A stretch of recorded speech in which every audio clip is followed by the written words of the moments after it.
Voilà, bonsoir à tous, bonsoir à tous, bonsoir à toutes. Alors je vais baisser la musique. Alors la musique c'est uniquement pour l'introduction et généralement je ne la laisse pas pour l'enseignement. C'est juste pour habiller, c'est juste l'habillage pour commencer. Donc voilà, on va décoller. Mais bravo à vous qui avez réservé vos places à l'avance. L'entrée est gratuite, donc voilà, n'hésitez pas. Venez en profiter. Alors, le sujet de ce soir, c'est, je dirais presque, c'est comment, pourquoi et comment ne pas s'étonner du déshonneur. Alors parfois, j'entends parler de déshonneur, de personnes qui sont déshonorées et qui s'étonnent de ce déshonneur.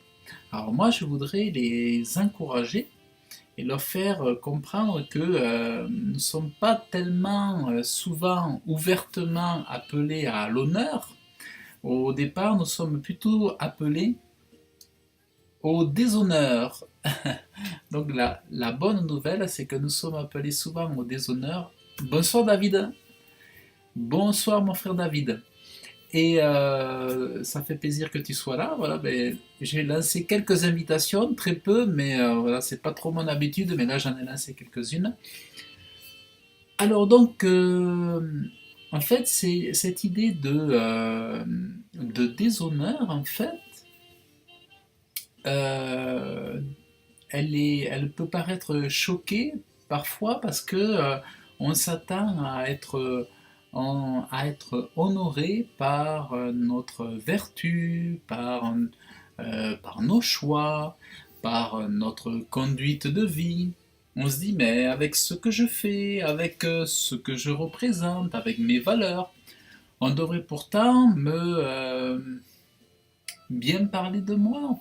On devrait pourtant bien parler de moi, on devrait pourtant bien me considérer, on devrait pourtant voilà, ne pas me mépriser, ne pas marcher sur mes pieds, ne pas dire n'importe quoi. Mais je vais vous montrer que les plus grands hommes de Dieu ont eu le problème de ce déshonneur. Alors en fait, on trouve dans le psaume 69, au verset 8, le prophète, le roi David dira, car c'est pour toi que je supporte le déshonneur. Car c'est pour toi que je supporte le déshonneur. Père éternel, je te prie de me conduire, de remplir ma bouche, d'incliner mon cœur, que ce soit ta direction par ton Saint-Esprit, Père. Je te prie de me donner la sagesse, l'intelligence, la force, la grâce, Père. Conduis ma bouche, touche ses cœurs, Père. Qu'ils se souviennent que le déshonneur, tu en as parlé, et que c'est pas une chose extraordinaire, une chose nouvelle de la part de tes enfants, l'encontre de tes enfants, mais donne-moi, Père, de donner le juste enseignement. Merci, Père, merci Jésus, merci Saint-Esprit. Dans le nom de Jésus, je t'ai prié. Amen. Donc, alors, on a David qui dit, c'est pour toi que je supporte le déshonneur. En fait, le déshonneur, c'est le lot, au premier abord, c'est le lot des enfants de Dieu.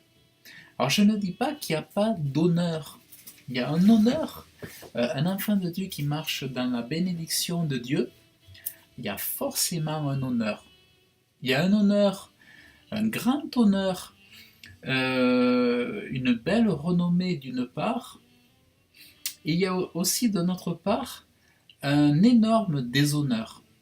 Donc en fait, il y a une balance dans laquelle c'est important de s'y attendre.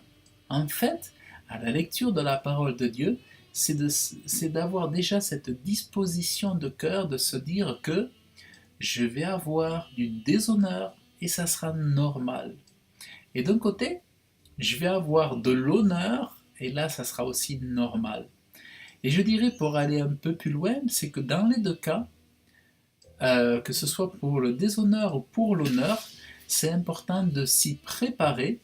Alors je dirais pas uniquement spirituellement, mais aussi de façon émotionnelle, de façon spirituelle, de se préparer, de se façonner au contact de Dieu par la prière, par euh, la lecture de la parole de Dieu, par la connaissance aussi. C'est par la connaissance que l'homme est élevé, que le peuple est élevé, que le peuple est fortifié. Donc avec cette connaissance, que tu aies la capacité de bien gérer, de bien digérer à la fois l'honneur et à la fois le déshonneur. Et c'est vrai que sur ce verset, car c'est pour toi que je supporte le déshonneur. Tout comme le diable a attaqué Jésus-Christ, tout comme les démons sont prêts, attaquent les enfants de Dieu, eh bien, dans les attaques, il y a dans les attaques des ennemis, il y a ce désir d'offenser, ce désir de déshonorer. Le déshonneur, c'est le lot d'un enfant de Dieu qui veut suivre Jésus-Christ. Avant, il te semblait que bon, des choses coulaient de source, ça allait pas mal. Parmi les incroyants, il y avait des choses qui fonctionnaient. Tant que tu parlais pas de Jésus, tant que tu parlais pas de Dieu, voilà, il y avait des choses qui fonctionnaient dans les communautés, dans les associations, dans les amitiés. Et depuis que tu t'es, euh, tu es entré dans l'alliance avec Dieu, eh bien, tu supportes du déshonneur. Eh bien, dis-toi que c'est une bénédiction. Parce qu'en réalité, quand tu es déshonoré, ça veut dire que tu es devenu une personne de qualité. Tu es devenu une personne de qualité parce que tu es enfant de Dieu. Et si tu es attaqué et déshonoré, c'est justement parce que on ne se bat pas contre la chair, on se bat contre des esprits. Eh bien, le monde des esprits sait que tu es devenu une personne qui a du sens. Tu es devenu non plus une personne insignifiante, mais une personne de valeur, une personne qui a la divinité en toi et qui a l'éternité en toi. La sainte divinité est en toi, tu es conduit par le Saint-Esprit de Dieu, et c'est pour ça que les regards sont tournés vers toi et que les attaques, que le déshonneur est porté vers toi. Mais par ailleurs, aussi, Dieu s'arrange toujours pour que quand tu marches dans la fidélité, quand tu marches vraiment en te tenant ferme dans l'alliance avec ton Dieu, eh bien Dieu va aussi pour te donner de récolter l'honneur. Donc, tu auras du déshonneur, mais tu auras forcément, si tu suis Dieu, si tu t'accroches, tu persévères, tu continues, tu avances, quoi que soit, quel que soit même tes prétendus échecs, même tes défaites par rapport à des situations, parce que c'est rare de n'avoir que des victoires, mais tout ce qui compte, c'est que tu continues, que tu persévères et que tu persévères. Et le déshonneur, eh bien, quand tu vois un déshonneur qui t'est fait, eh bien, pense, en ton esprit, tu te dis, quand tu vois un déshonneur, dis-toi que c'est une victoire. Pour que tout le schéma puisse changer et puis que tu puisses accepter le déshonneur comme étant une gloire, quelque chose de bien heureux, de bien important, considère pense, à chaque fois que tu reçois un déshonneur, remercie Dieu, je dirais, et dis-toi que c'est une victoire. Ne considère pas ça comme une défaite, ne considère pas ça comme un échec, mais dis-toi que le déshonneur, c'est une victoire. Pense à cela. On pourrait s'imaginer, les hommes se disaient le pire déshonneur d'un homme, c'est de mourir à une croix. Un homme qui se disait fils de Dieu. Et ce qui paraissait être d'un point de vue terre à terre un déshonneur s'avérait être dans l'éternité, dans la spiritualité, ça s'avérait être un succès, un triomphe. À chaque fois qu'il y a un déshonneur, c'est un triomphe spirituel. Parce que le déshonneur qu'on te porte, c'est le déshonneur qui est porté à ton Créateur, à ton Dieu. Parce qu'à chaque fois qu'un déshonneur t'est fait, qu'un mal, qu'une offense t'est faite, c'est une attaque à Dieu qui est faite. Parce qu'à chaque fois qu'un enfant de Dieu est attaqué d'une façon ou d'une autre, que ce soit voilà, d'une manière ou d'une autre, ben, c'est qui qu'on attaque? C'est Jésus. C'est Dieu le Père qui est attaqué, c'est le Saint-Esprit. Le plus petit enfant de Dieu qui est attaqué, c'est Dieu qui est attaqué, c'est le Saint-Esprit, c'est Jésus. Donc, le déshonneur qui est fait en réalité, quand ce sont les puissances spirituelles, c'est tout simplement pour, une fois de plus, vouloir faire reculer le royaume de Dieu, c'est pour faire décourager, c'est pour détruire, c'est pour ôter la foi, c'est pour tâcher d'enlever l'endurance, c'est pour vouloir, pour des motifs de méchanceté en fait. Mais vraiment, quand tu vois du déshonneur, ne t'irrite pas.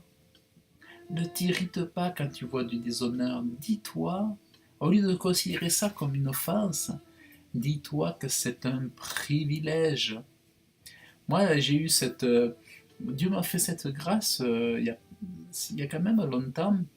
C'est que quand j'étais attaqué, quand je souffrais, je disais merci à Dieu, je rejetais le négatif et moi je continuais de me réjouir. Mon lot en tant qu'enfant de Dieu, c'est de ne pas focaliser sur le négatif, mais c'est de renverser la situation pour retomber sur mes pattes comme un chat, au lieu de tomber sur son dos, va tomber sur ses pattes. Bonsoir Mirana, bonsoir Israël. C'est vrai que, excusez-moi, des fois je ne dis pas bonsoir, bonsoir à tous, parce que comme il y en a qui sont juste de passage, donc voilà, parce qu'en live sur Facebook, certains ne sont juste que de passage, ils rentrent et ils ressortent, et ce qui est tout à fait normal, voilà, chacun a ses occupations. Et en fait, le déshonneur, moi quand je reçois du déshonneur, euh, donc j'avais cette habitude de remercier Dieu et de pardonner instantanément. Ça, c'est une grâce extraordinaire. Ce qui fait que le fardeau du déshonneur n'est pas,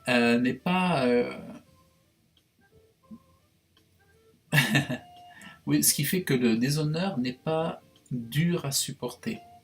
Quand tu remets un déshonneur, c'est aussi un fardeau pour celui qui le gère mal, et c'est là que tu peux dire, ben voilà, je te remets ce fardeau, ce déshonneur, je te remets cette incompréhension, je te remets ces mauvaises pensées, ces mauvaises paroles, et afin que moi je puisse être libéré, parce que toi, ta promesse, Jésus, c'est que tu as dit, mon fardeau est léger, je suis doux et humble de cœur, et donnez-moi vos fardeaux, et moi je vais les porter. Donc en fait, quand tu suis Jésus, tu lui remets ses déshonneurs, et lui, c'est lui qui les prend, et il ne sent rien. Il est tellement fort, tellement puissant, notre Jésus, que nos fardeaux, lui, hop, il se désintègre devant sa puissance, devant sa divinité, et nos soucis, une fois qu'on les a remis, et à condition de ne pas les reprendre, on ne les sent plus. Donc tu dis, voilà, je te remets ce déshonneur, mon Dieu. Tu vois, un déshonneur, c'est aussi comme une attaque, c'est aussi comme une flèche. Les attaques, les flèches ennemies, elles n'ont pas que des noms, elles sont maquillées, déguisées sous diverses formes. Et le déshonneur aussi fait partie de ces choses-là qu'on peut recevoir. Et c'est important de se disposer, de bien se disposer, de bien se préparer pour les supporter et aussi pour savoir comment les évacuer pour passer à autre chose. Donc ça c'est vraiment super super important de ne pas garder des choses lourdes, oppressantes, encombrantes. Le tout c'est, comme Dieu le veut, c'est de vivre heureux chaque journée devant Dieu et de se réjouir devant Dieu et de ne pas se garder ses poids alors que Dieu nous a dit remettez-les-moi et pour le reste adorez-moi, glorifiez-moi parce que justement vous aurez de quoi m'aimer puisque c'est moi qui aurai pris vos fardeaux.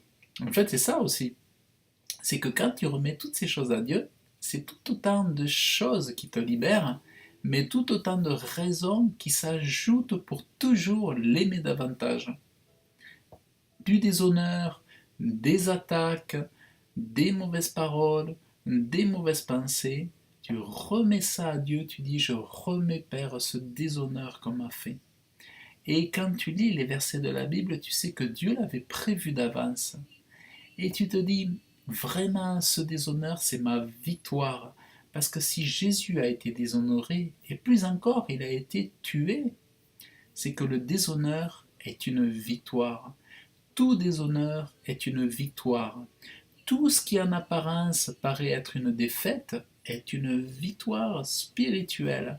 Parce qu'en fait, l'apôtre Paul dira aussi, c'est dans la faiblesse que la puissance de Dieu a agi.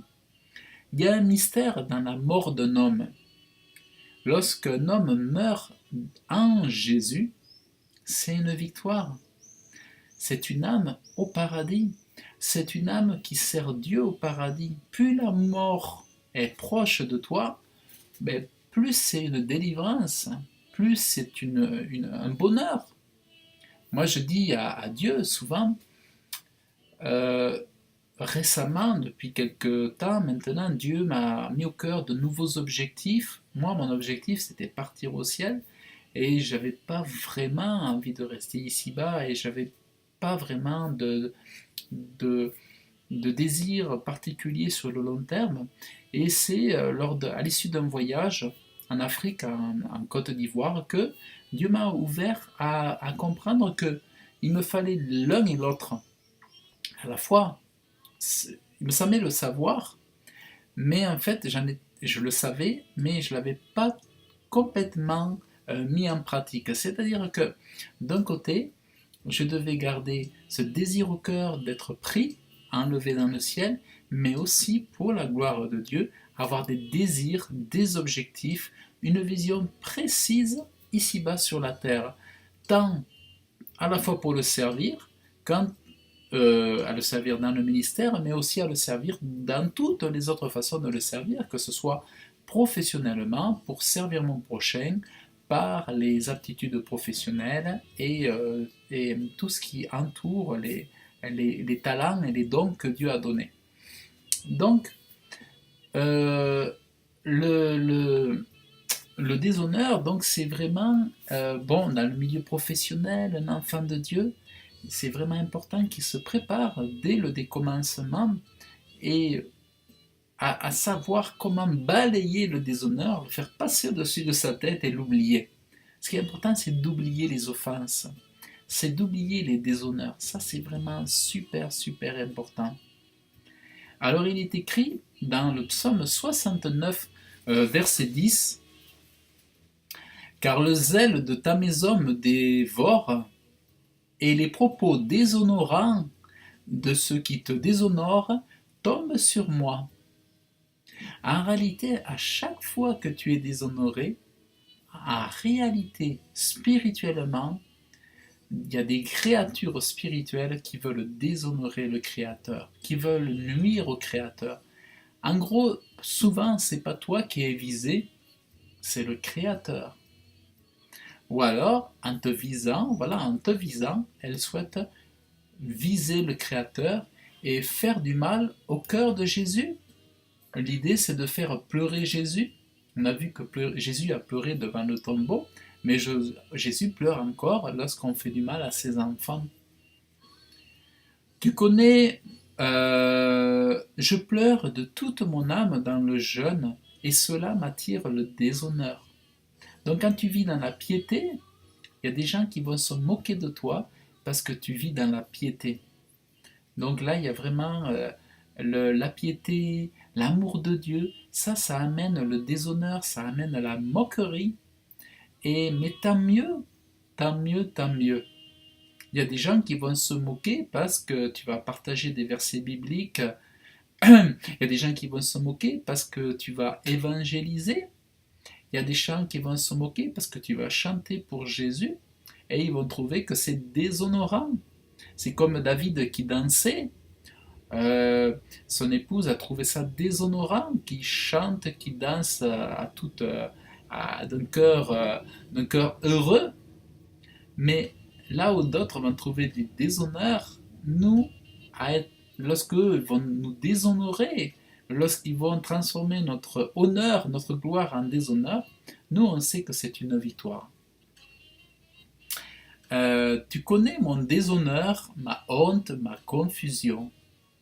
Donc, on voit bien dans les paroles du roi David, du prophète David, du psalmiste, que le déshonneur était là. C'était un homme qui vivait la victoire, mais il était conscient et il vivait le déshonneur. Il ne, il ne le manifestait pas, mais il le confiait à Dieu. Il ne le portait pas sur son visage. Il avait la solution. Il avait la solution, David, il remettait le déshonneur à Dieu, il lui en parlait, et il confiait cela, et il était guéri, soulagé, délivré. Le déshonneur me brise le cœur et je suis malade. Donc, David souffrait de déshonneur. Il souffrait de ce déshonneur, il était triste, ça lui brisait le cœur. Mais dans la prière, dans la consolation de Dieu, dans la consolation avec le Saint-Esprit, eh bien, l'homme de Dieu est délivré. L'homme de Dieu est soulagé. L'homme de Dieu est guéri du déshonneur. Donc, ça, c'est pour ceux qui s'inquiètent, qui ne comprennent pas pourquoi ils sont déshonorés et qui s'arrêtent là-dessus, et qui sont attristés, enfin, et qui, je dirais, restent là-dessus, quoi. En fait, quand le déshonneur vient, mais tu le rejettes. Après, je comprends que ça amène une fatigue, une tristesse pendant un moment, et c'est vrai que c'est normal. Mais le mieux, c'est de le rejeter, le déshonneur, et de le considérer, selon moi, comme une victoire. Et c'est pour ça que je le dis bien, le déshonneur que Jésus a vécu, mais ce sont tout autant de victoires. Tous les déshonneurs, les morts, les persécutés, toutes ces personnes qui ont vécu le déshonneur, mais qui sont rentrées dans la gloire éternelle, et qui sont entrées dans la présence de Dieu, et dans la présence de Jésus plutôt. Donc, et puis bon, voilà, il y a des choses qui vont venir, il y a des temps très intenses qui vont venir avec l'enlèvement des chrétiens, avec l'enlèvement de l'Église, avec les persécutions, les tribulations. Et cette notion de déshonneur, c'est vrai que c'est important déjà. Euh, c'est important le déshonneur de pouvoir vraiment déjà en avoir conscience. Je vous conseille de lire le psaume 69 qui est truffé d'enseignements à ce sujet-là et de vraiment accepter cette loi spirituelle, c'est que tu as du déshonneur, mais d'un côté, Dieu te récompense, et en contrepartie, tu as aussi énormément d'honneur. Et là aussi, il s'agit de le voir, parce qu'il ne s'agit pas de voir que le déshonneur, mais à toi de savoir voir l'honneur que Dieu te rend à travers des situations. Il y a Mirana qui pose la question. Alors il y a Claire qui dit l'armure du croyant, Éphésiens 6, à mettre à tous les jours pour notre combat, à mettre à tous les jours pour notre combat contre les puissances des ténèbres, les armes du croyant, et comment vivre la douleur de voir où les gens sont et le mal qui se font et font à d'autres. En fait, le mal, le mal, en fait, il est partout. Il est partout.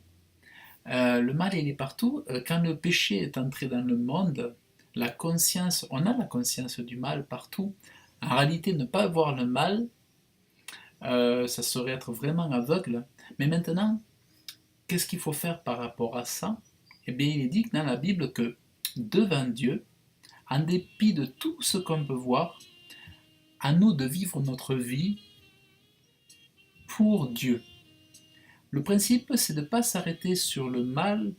Le principe, c'est d'aimer Dieu, de servir Dieu et de voir, au lieu de s'arrêter sur le négatif, mais de voir ce que nous-mêmes on peut faire de positif.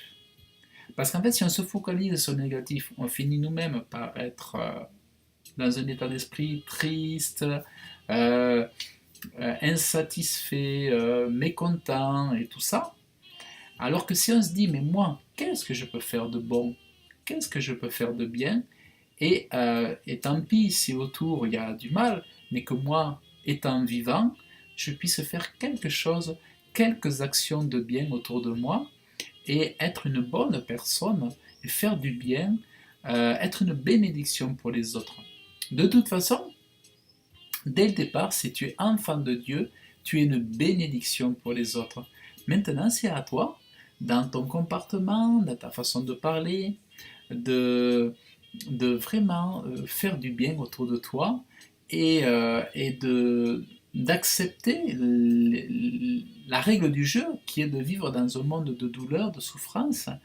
Et si Dieu te bénit financièrement, eh bien voilà, tu peux bénir des orphelins, tu peux bénir des pauvres, tu peux bénir des gens dans la rue, et tu peux te coucher en disant j'ai fait du bien autour de moi et la vie mérite d'être vécue.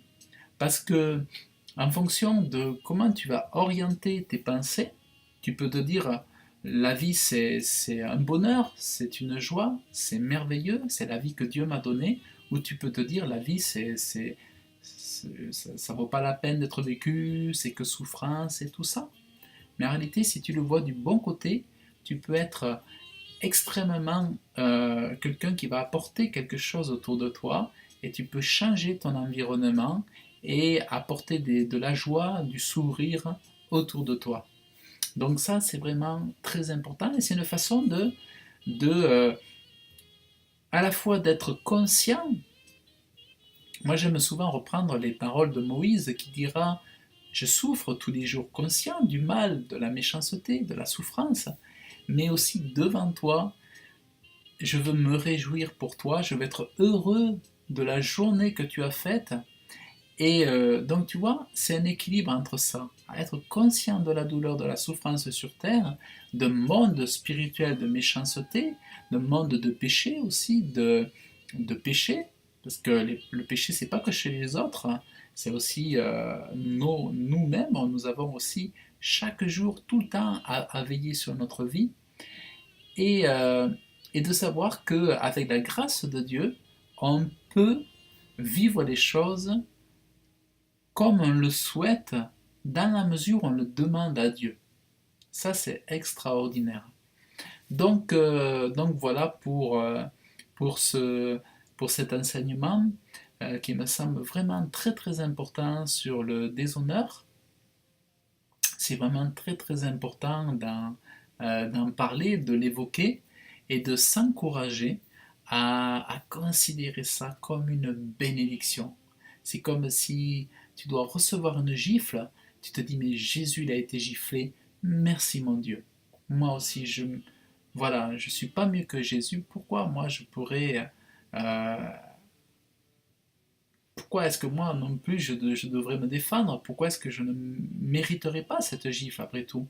Si mon sauveur il l'a reçu, moi aussi je ne vais pas m'énerver, je dois accepter que tu me fasses la grâce, mon Dieu, de supporter et de gérer tout cela par ton Saint-Esprit. Donc voilà, c'est une règle du jeu, c'est pas tellement que le monde soit un terrain de jeu, mais c'est une aventure aussi.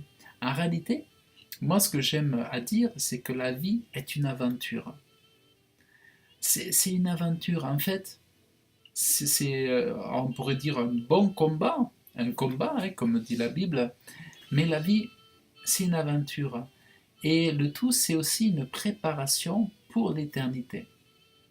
La vie est une préparation, c'est là où on voit, Dieu regarde, il voit où tu te positionnes. De quel côté tu te situes, dans quel côté tu vas choisir de te positionner. Et selon ce mode de vie fait ici-bas sur la terre, tu es en train de te positionner pour l'éternité, tu es en train de te placer dans le rang de gauche ou dans le rang de droite, dans ceux qui vont auprès de Dieu, ou de ceux qui vont loin de Dieu, dans ceux qui font le bien ou de ceux qui font le mal, dans ceux qui ont accepté l'amour de Dieu ou ceux qui ont rejeté le sacrifice de Jésus. Donc c'est un choix, c'est une façon de comprendre le monde. Le monde, c'est une aventure et c'est à toi d'y jouer, de comprendre le jeu, le sens de comment les choses fonctionnent et d'en accepter les principes, parce que si tu n'acceptes pas les principes, ben, tu es fichu, tu es perdu, tu vas vivre une vie catastrophique. Mais si tu acceptes les principes et que tu agis de façon intelligente, avec sagesse, avec prudence, avec les conseillers, les bons conseillers, les bons enseignements, et cette aventure sera extraordinaire. Extraordinaire. Donc voilà. Bon, ben, je vais m'arrêter là. Donc, ben, écoutez, si vous avez aimé cet enseignement, n'hésitez pas à partager. N'hésitez pas à partager, n'hésitez pas à liker, n'hésitez pas à laisser des commentaires, n'hésitez pas à... Voilà, n'hésitez pas. Donc en tout cas, merci de votre écoute. Père éternel, je te prie de bénir chaque âme en direct et en différé lors de la retransmission, de bénir que cet enseignement soit gravé pour l'éternité dans leur esprit, dans leur conscience, subconscient, dans tout leur être intérieur, et qu'ils se réjouissent le jour où ils seront déshonorés, où ils seront moqués, et, et qu'ils puissent dire « Ah, c'est une bénédiction ». Merci Père, que ton nom soit béni, merci de les garder, dans le nom de Jésus, de leur accorder ton esprit en abondance. Merci Père, au nom de Jésus. Amen. Donc, ben, je vous dis à très bientôt. Le direct il sera de sont disponible sur ma page et sur la page de Serge le Prédicateur. Voilà, donc Dieu vous bénisse abondamment et à très bientôt.